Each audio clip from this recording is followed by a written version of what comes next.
Then he said, sallallahu alaihi wasallam, and this was a hadith that, subhanAllah, I remember a few years ago, it felt like this hadith was the one that we were feeling the most.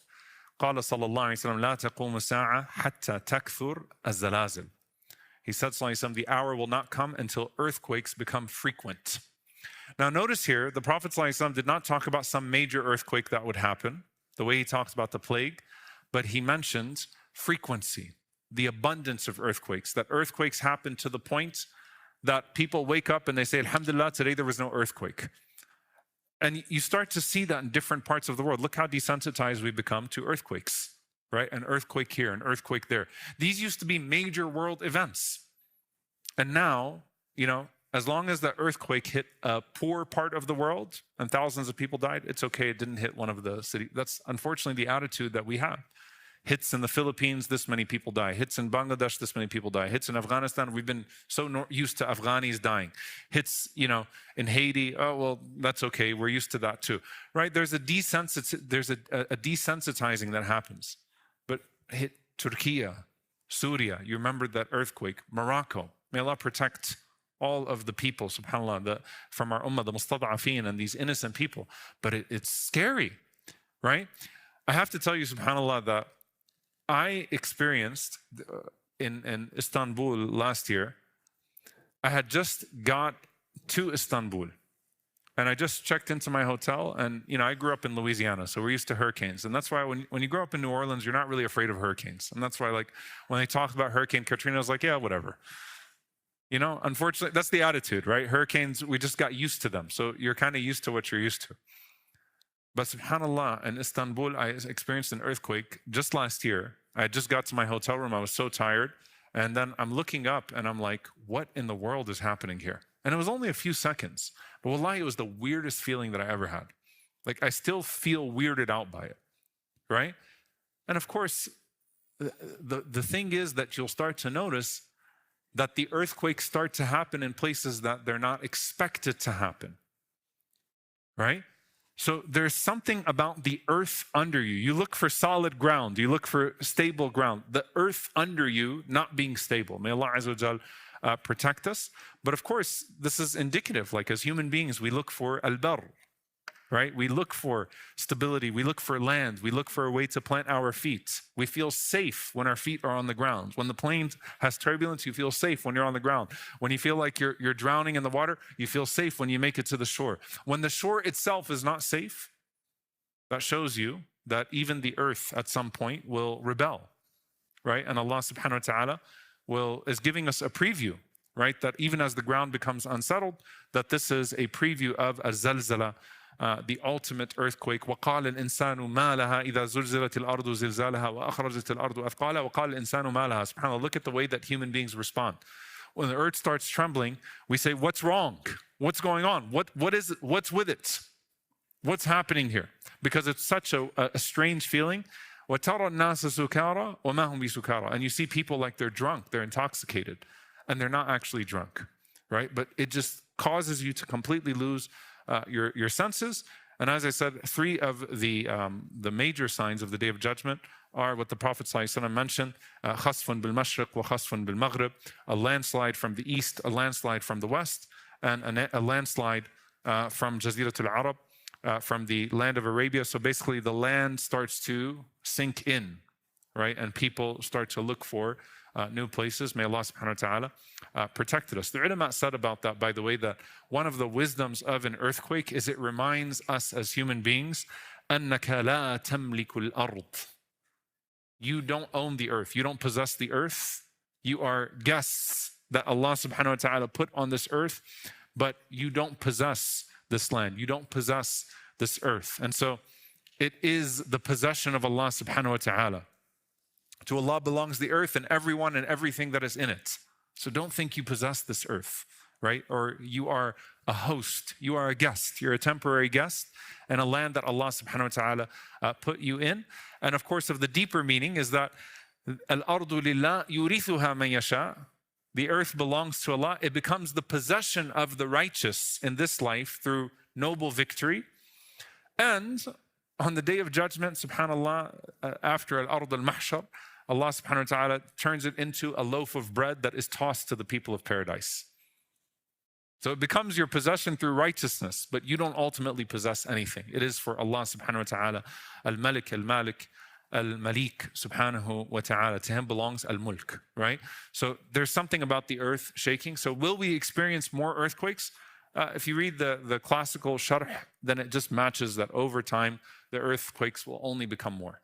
May Allah Azza wa Jal protect us. The earthquakes will only become more and more abundant.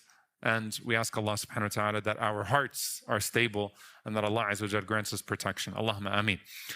Then there are some other narrations. One of the strange narrations about the earth and about what's happening in terms of nature is when the Prophet ﷺ said, and this becomes a TikTok reel every year at least once, لا تقوم الساعة حتى تعود أرض العرب مروجا وأنهارا. That the hour will not be established until the land of Arabia returns to being forests and rivers. Okay? The key word here is ta'ud, that it will return. Not that it would become, that it would return. So much to unpack here. The reason why I say it becomes a TikTok reel is because when it rains in Mecca or it rains in Medina and you start to see the mountains, subhanAllah, become green, then people say this is a sign of the Day of Judgment. Right? And they start to use this hadith and they say that it has come. Maybe, but not so fast. Let's sort of decipher this hadith a little bit, inshallah. SubhanAllah, I have to say, like, I remember taking the train from Medina to Mecca after it had rained and all of the mountains were green, and it was one of the most stunning things that I've ever seen in my life. Truly, SubhanAllah, it's like, am I in Scotland going for Umrah from Medina? It was so beautiful, so stunning. So what is it with the change here? Okay, now the ulama break this down into various things. There are things that can spoil out of sin. So for example, al-Hajar al-Aswad, right? The Prophet ﷺ mentioned that when it came down, it was pure and the sins of man stained it, right? So something can become spoiled. The earth can lose its barakah. The earth can rebel because of sin. But is that what the Prophet ﷺ is talking about here? Okay, so here the Prophet ﷺ, first and foremost, this is one of the proofs of his prophethood. Why? Because he was describing ﷺ an ancient reality, which is a proof. Because, subhanAllah, scientists have found that the Arabian Peninsula actually at one point used to be rivers and forests. And they trace over 10,000 lakes in Jaziratul Arab. And how do they do that? They look at, obviously not just ecological proofs, but they look at animal groups that used to live there that would not have been able to live in a dry environment in a dry desert. So what the Prophet ﷺ says, it will return to that. That in and of itself is like, how would he have known that, alayhi salatu wassalam, that the Arabian Peninsula used to be this way? So what are the ways that the scholars interpret this hadith? Some of them say that it could be that this is speaking about advancements, okay, of your irrigation, your agriculture, that there is, this fulfillment that is coming part through just the amount of rain and things of that sort. Some of them said that it could be miraculous means.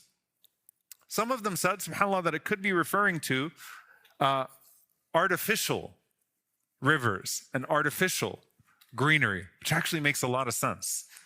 Because how much of the Arabian Peninsula through sheer wealth is becoming artificial bodies of water, artificial greenery, artificial this, artificial that. And there are other hadith that match that description as well. So it could be that there's a superficial idea of this as well, that Jaziratul Arab is not supposed to look like this, but it starts to look like this because of the amount of wealth that gets poured into it. It could also be climate change, right? And this is really interesting because you kind of like climate change sometimes, right? You enjoy when climates that used to be freezing are no longer freezing, but you also know, if you know science, that this is not a good thing, right? That this is bad. And so this is actually very interesting. So if it becomes more rain and more frequent harvest because the weather is not what it used to be, it's not as expectable or as predictable as it used to be, then are you tampering with the climate to where you might like its effects, but there's no barakah in it, that there's actually something that's bad that's coming as a result of all of these things that are happening? with the climate. This is obviously a more modern interpretation because, traditional scholars would not be talking about climate change in this way, right? But is there the fasad that happens because of all of the emissions and climate change and whatever it may be that starts to make the weather so much less predictable, right? To where we start to live with these consequences.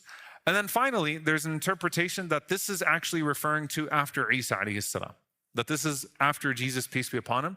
And this is in accordance with what the Prophet ﷺ said, لا تقوم ساعة حتى يكثر المال ويفيض حتى يخرج الرجل بزكاة ماله فلا يجد أحدا يقبلها منه وحتى تعود أرض العرب مروجا وأنهارا. So in this hadith in Sahih Muslim, it's a longer one. The Prophet ﷺ said, the hour will not come until wealth is so abundant and overflowing that a man will go out to give zakah and he will not find anyone to accept his zakah from him, and the rivers and the meadows would return to the land of Arabia. And that could make sense as well. Sometimes the hadith, by the way, can fit multiple times with multiple interpretations, right? But that could make sense because we know that after Allah Azza wa Jalla destroys Ya'juj and Ma'juj, that Isa alayhi salam would say to the earth, Ambiti thamarataki, that produce your fruit, waruddi, and return your barakah, return your blessings, right? And so the earth starts to produce gardens and greenery and beauty. So that is one interpretation that this is referring to that time as well.